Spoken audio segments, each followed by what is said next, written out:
Ang sarap! Mabuhay yan!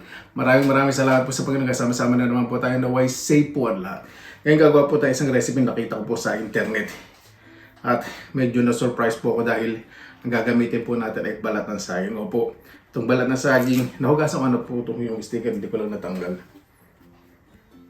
Siguro din po ninyo nahugasan po ninyo yung saging at napunasan po ninyo yung balat. Pisan po muna natin sa ating marination o yung pangbabad. Lagay po tayo ng konting toyo. Yan. Lagay tayo asukal. Depende naman po sa inyo kung gaano karami asukal o toyo ilalagay niyo. Meron po ako ditong paprika powder. Pwede po yung gumamit ng garlic powder.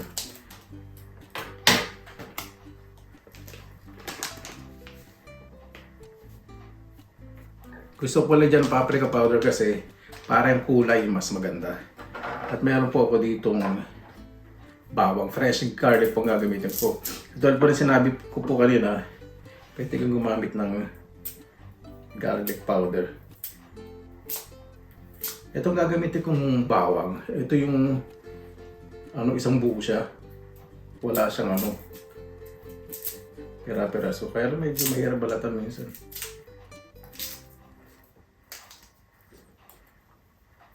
Parang gumagawa din tayo ng barbecue sauce.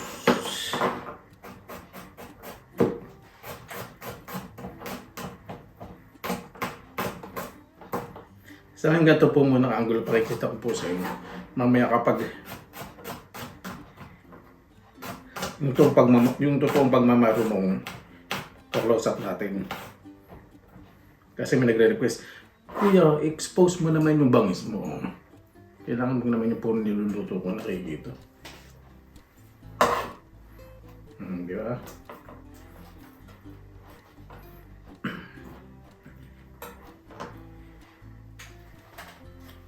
Linis-linis din tayo, di ba? At ito, haluin natin. Dahil sa matunaw po yung asukal.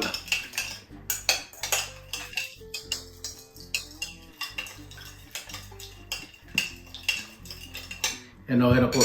Close up na natin. Ayan! Kung wala po paglalagyan ng laman ng saging. Ayoko muna bunsulin yung sarili ko ngayon.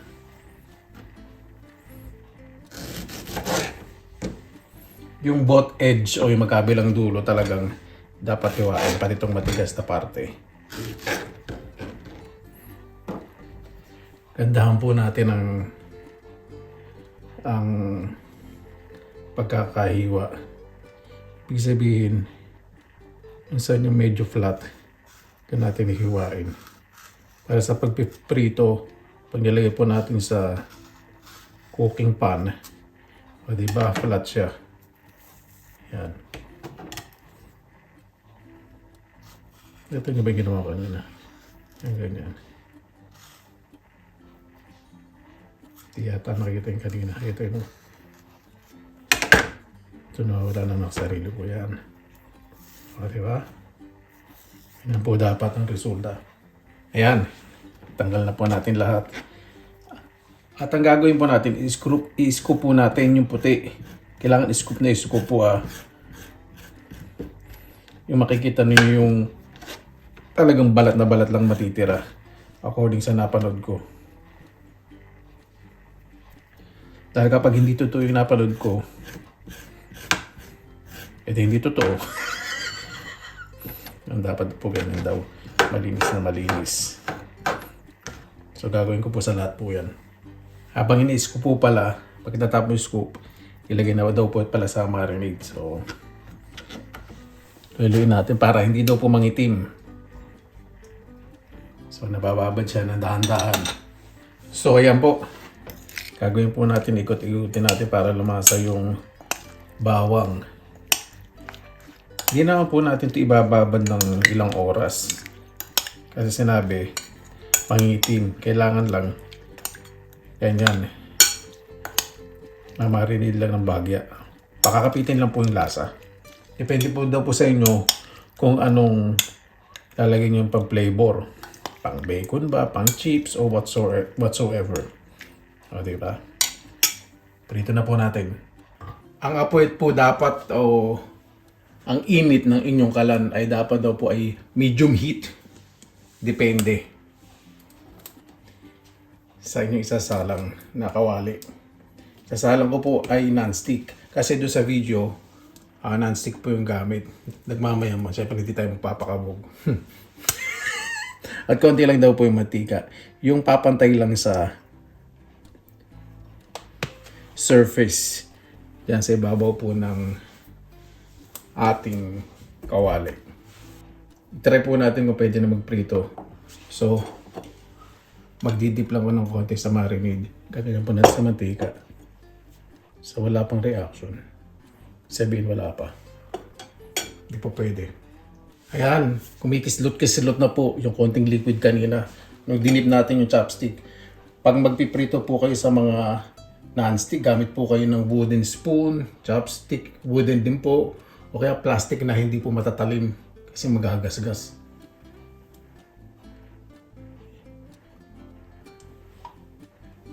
Ito na po natin. Konting init pa pala. Tanga ko naman. Bakit gano'n? Kumikislot-kislot na yun. Yun. Pwede na. Kumikislot-kislot pala. Kailangan po wag po masyadong mainit kasi pag masyadong mainit daw po masusunog agad. Po ano kayo mangyari dito? Kailangan daw po bali-balik ta rin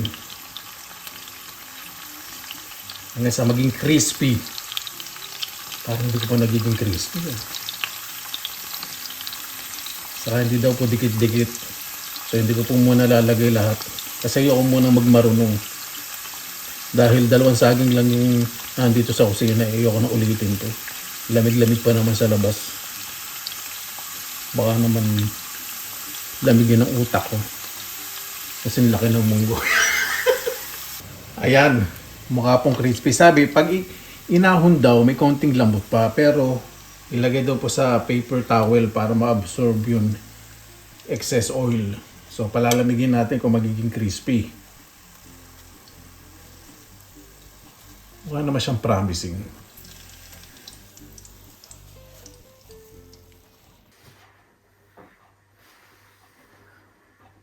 Ayan po.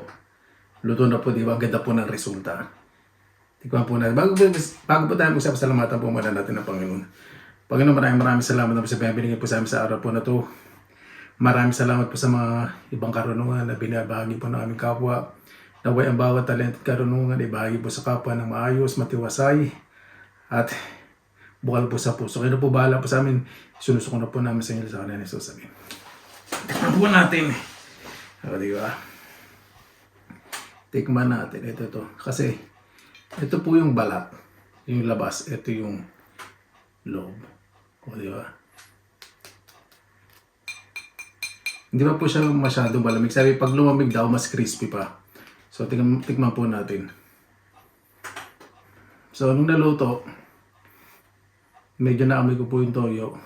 Naamoy nung sweetness, saka nung paprika pa. Tapos yung bawang, medyo lakas. Parang bacon style yung ginawa ko po.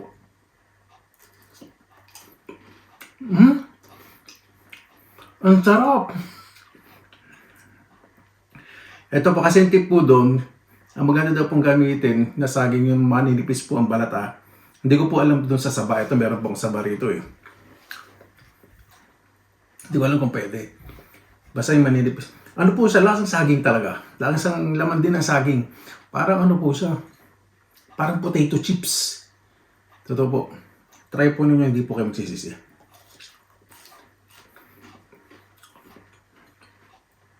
Sa tingin ko, pwede nyo rin po itong i-deep fry. Pero ingat-ingat din po kasi madaling masunog. Siguro wag lang masyadong mainit yung mantika.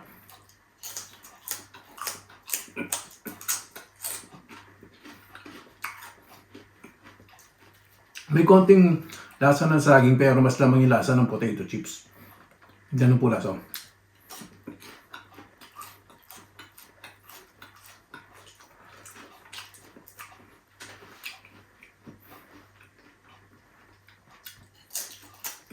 Dali lang.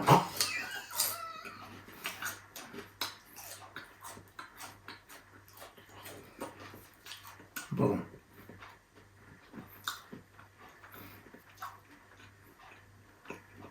Ito bagong perito medyo malambot ba? Pero pag lumabig na siya, super crispy.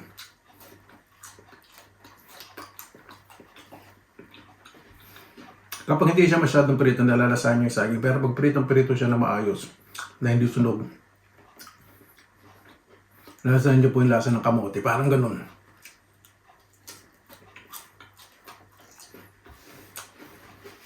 Masarap po. Tama pala yung sa video.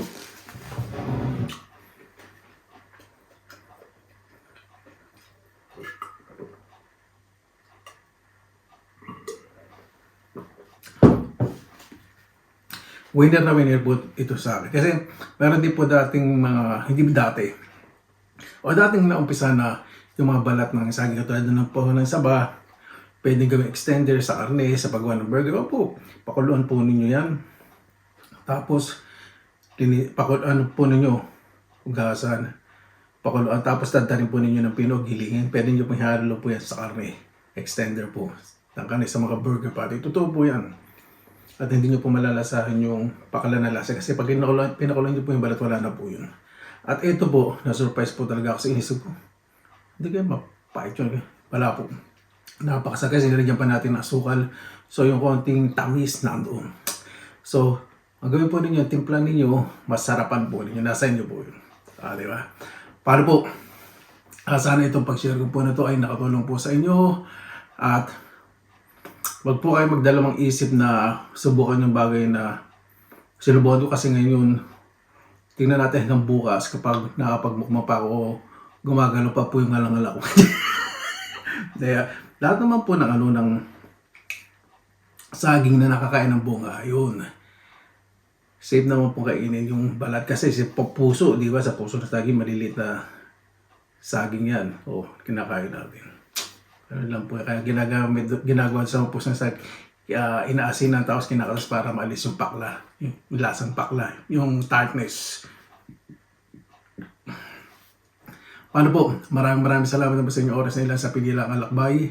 Sa iba pa pong recipe, paki-browse lang po ang Pinilang Alakbay channel. Meron pong mga Pinoy recipes sa pangkabuhayan. Maraming salamat na po sa inyong oras na ilan sa Pinilang Alakbay. Paulit-ulit ako bago pa tayo pasalamatan po muna natin ang Panginoon. Panginoon, maraming salamat na po sa binibigyan po sa amin. Hindi lang po sa pagkain, sa buhay.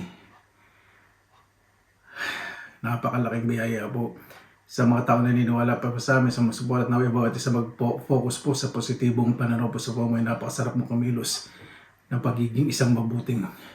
Hindi na lang. Kaya wala po sa sinusuko na po namin sa inyo at sa kanilang susabihin. Maraming salamat na po sa inyong oras na ilan sa Pinilang Alakbay. Basta lagi pa tayong positive vibes, good vibes. God bless, ingat po lagi, madaraw. Laban lang.